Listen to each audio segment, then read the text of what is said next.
Morning. What we have in front of us is a large international wine data set, and we'll try and look at some very basic but possibly useful bits of general analytical understanding from the data. So we've got about 137,000 different types of wines, and they all come from a variety of different countries, different vineyards, different points, different uh, pricing for each wine, and you've got different provinces, you've got the regions, you've got the variety, and you've got the winery. Now, all we want to know is whether this price and point thing actually makes sense, plus have a general overview of the data. Now, a general overview of the data, a pivot table that's already built into Excel is absolutely a wonderful tool to sort of glean a little bit of sense about how the data is. So what we'll do is we'll start off with that. We'll go to data, summarize with pivot table, and it says, all right, choose the range, and typically it'll try and choose the range. Excel by itself, it's quite smart. So you see wherever you've got all the data, so it says A1 to H137 to 36, which is we've got 137,235 different observations, given that the first one is the label. We'll put it in a new worksheet and we'll go from there. So say OK, and you see that the new worksheets popped up with the pivot tables out here that have all the labels as different field names from country, designation, points, price, province, region, variety, and winery. So let's first start with saying that all right, let's create a country filter. That way we know that we can choose it based on all countries or specific countries. But we also want to know, all right, does price, how much does price vary based on points? Now, of course, we can use an analytical technique such as correlation and then try and see if we can predict something.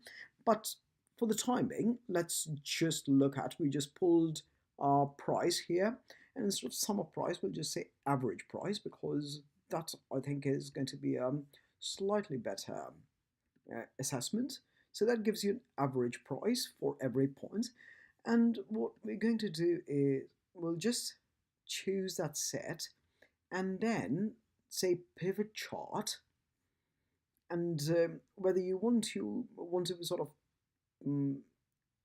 whatever way you want to put it, let's try creating a general line plot and see how that looks.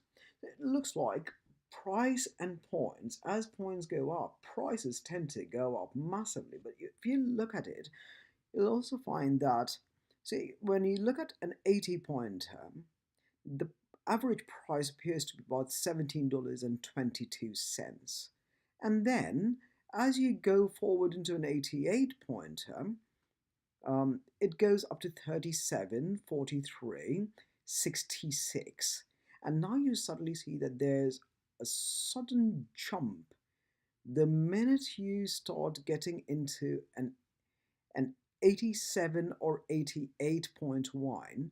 It starts jumping. It goes from, it was 86 was 21, and then 87 was 24, and then 88 was 27, and then it jumps at about $3 increase on average per change in point, till you suddenly see a jump from 27 to 32, from 88 to 89, and then 32 to 37, and 37 to 43, then 43 to suddenly you see this big jump here from 43 at 91 to, if it's 92, the average price is about $52. And then it goes up to $66 for 93. For 94, it goes to $81.93, nearly $82. Then 95 goes to $109 nearly, $132 for 96. And then as you go into the top, its 99 point goes up to $289.52. and if it's 100, it goes up to 401. So there's a dramatic jump once you cross the 88-point barrier. Now, this, of course, is very interesting. Then you might ask yourself, all right, so if that's the case, does it happen for all different types of countries or just for certain countries? So let's look at um, how it stacks up for the French wines. See, the French wines too, just choosing France now. French wines too, it seems to be that the biggest jump happens between 97 and 98 points, and then 98 to 99, and the biggest one is, of course, 99 to 100, where the minute a French wine appears to be about a 100-pointer, the price goes to about $1,262, and when it's a 99-pointer, it's $686.42. Now, how does that work or stack up compared to possibly wines from, let's say, Italy? If you were to look at just Italian wines, you see that there's a very interesting trend. Price actually dropped from a 97 pointer to a 98 pointer. So a 97 pointer was a $201 wine, and then suddenly a 98 pointer dropped to 188, and then of course it jumped, but the jump from a 98 pointer to a 99 pointer to a 100 pointer is considerably less steeper in Italy than in France. Um, and then, of course, let's look at the United States. And if you look at the United States, you see it has a very similar bit compared to Italy. But in the United States, a 100-pointer wine is about $150, and a 99-pointer is about $130 compared to um, the wines that you find in especially France. So if you look at them all together, if you wanted to compare or wanted to look at all of them separately or taken together, you'll see that the overall trend seems to the biggest jump on average happens to be between 99 and 100 points. Now, similarly, let's add the variety of wine because we want to know if, based on the wine varietal, things change. What are there certain types of wines that actually matter the most? So, one of the most famous one is Bordeaux Red. So we'll just look at Bordeaux and see what we can find there. So there's the Bordeaux style red, and see the Bordeaux style red shows this massive dramatic jump where you see the jump between a 98 point and a 99 point. The 99 point on average is $2,300 for a Bordeaux, and for a 98 point, it's about $363. Now, similarly, if you want to look at some of the famous Italian wines, such as, um, let's say, let's look at a Barolo, if we can find one. Um, there's a Barbera.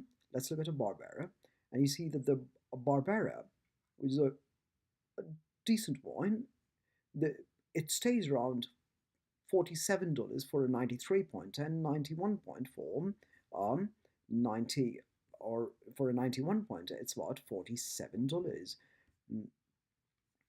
If we were to look at in general like or a Cabernet Franc, you suddenly see that Cabernet Francs typically tend to be either at 88 pointers or 90 pointers, and a 90 pointer is about $38 and an 88 pointer is about $26.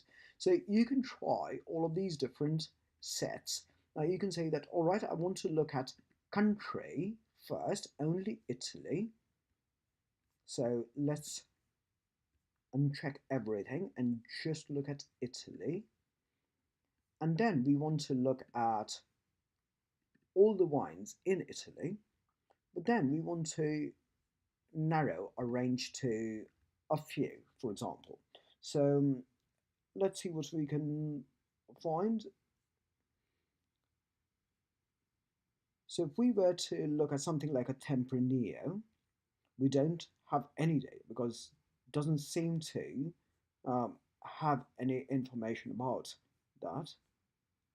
But then if we were to um, select all, you see exactly what we talked about previously, how points change with, uh, how prices change with the points.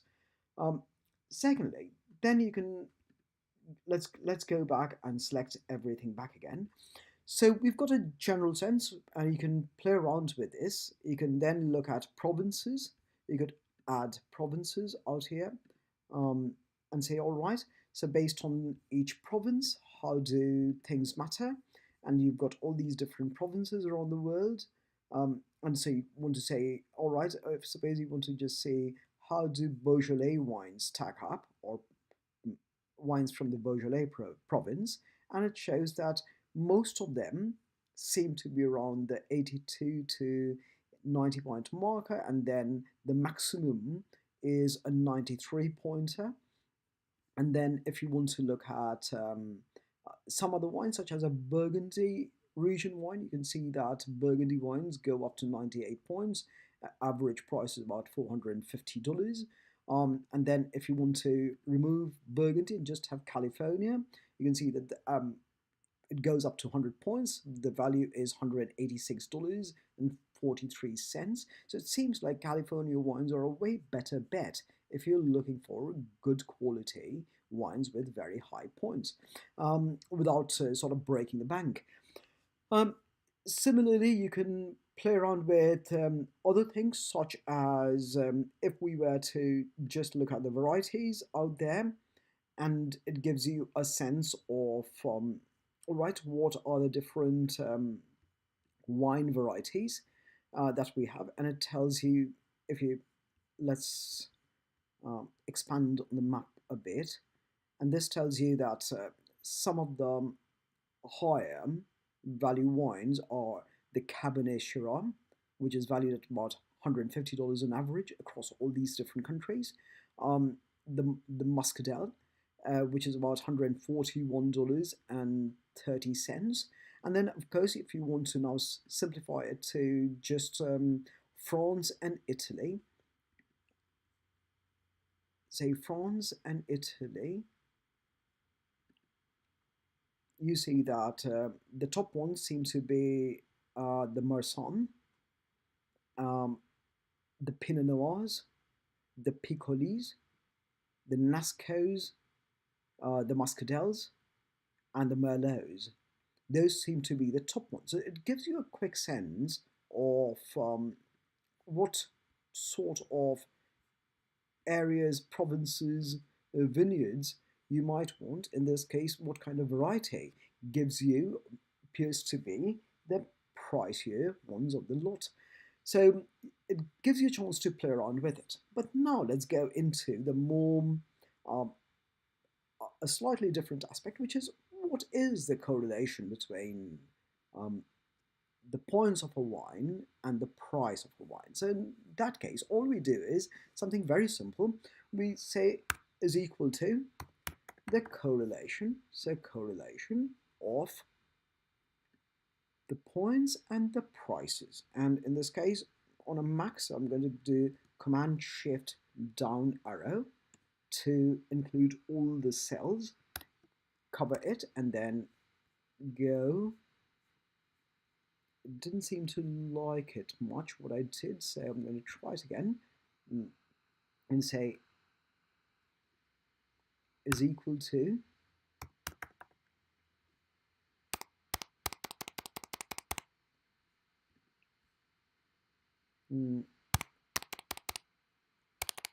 so the correlation out here is equal to, oh,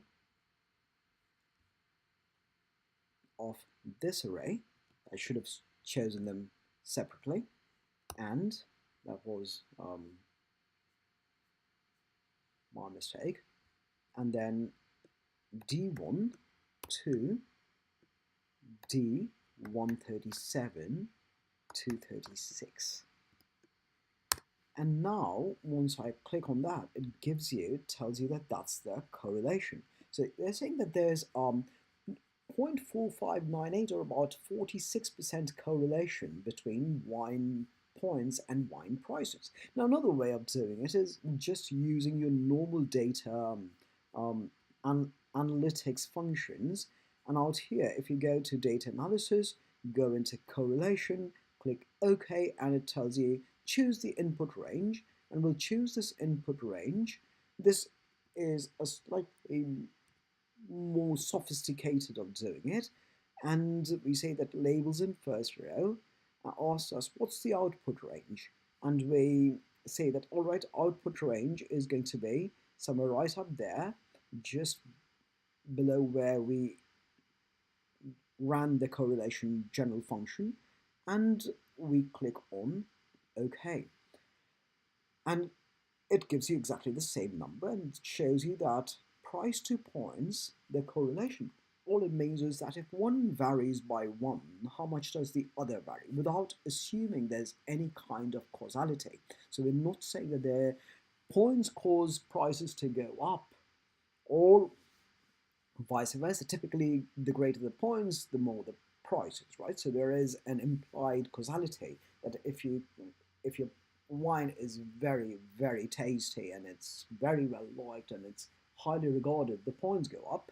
Once the points go up, then your prices keep going up. So there is an implied causality, but we'll try and test it out.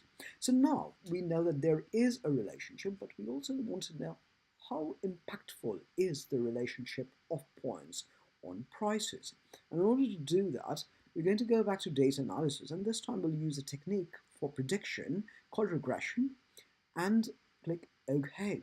And now it's saying input Y range, and Y is always what do you want to figure out, and we want to figure out how prices of wines change based on points, so how the price changes. So input Y would therefore be the price, and again we'll just choose the whole set, and they're saying, well, Y depends on what, and we're trying to argue the fact that, well, we think the prices of wines depends upon the price, the points of that every wine um, gets from some kind of international um, agency that reviews wines.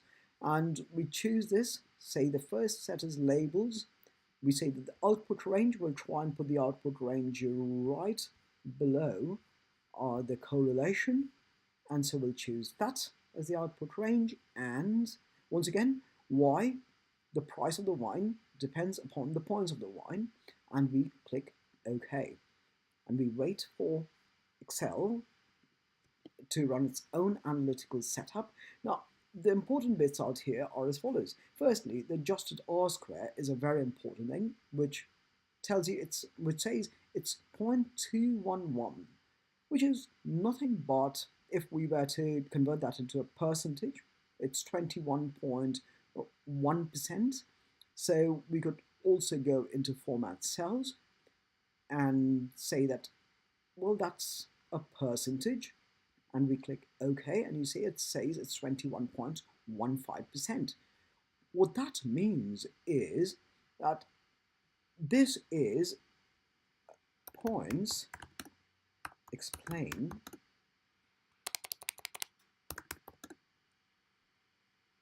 21.15% of the variance in wine prices. That's all it does. So points explain 21.15% of the variance in wine prices. Next we go into the piece that is very important, which is, now, is that relationship significant? And the key out here is understanding something called the p-value. So the p-value, in this case, should be less than 0.05 or 5%. And in this case, we ask ourselves that, all right, why 5%? And the answer is that because we're choosing a 95% confidence level, we want to, the level of significance therefore is nothing but 100% minus 95%, which is 5%. So for us to accept that there is truly a relationship between points and prices, we have to ensure that it is actually a significant relationship. The significance is understood by how much the p-value is. If the p-value is less than 0.05, then we can say that there is actually a significant relationship and points seem to affect prices. So in this case, given the fact that we could write it as if this is less than 0.05, then let's say significant, we'll call it significant, and close it and say it says it is significant because it is less than 0.05. Now that we know that it's significant, it's important for us to figure out, so what exactly is the impact? We know that, all right, it explains 21.15% of the variance in wine prices, which is not terribly bad. So points will explain about 1/5 of what goes into your wine prices or what makes your wine prices rise or fall, which is not terribly bad. A single variable takes care of that. Then the question is it significant? And the answer is yes. And then the third question is, how much do points impact wine prices? And in this case, all this means is every time, so if points go up by 1, wine prices go up by $5 and 18 cents. That's all it means.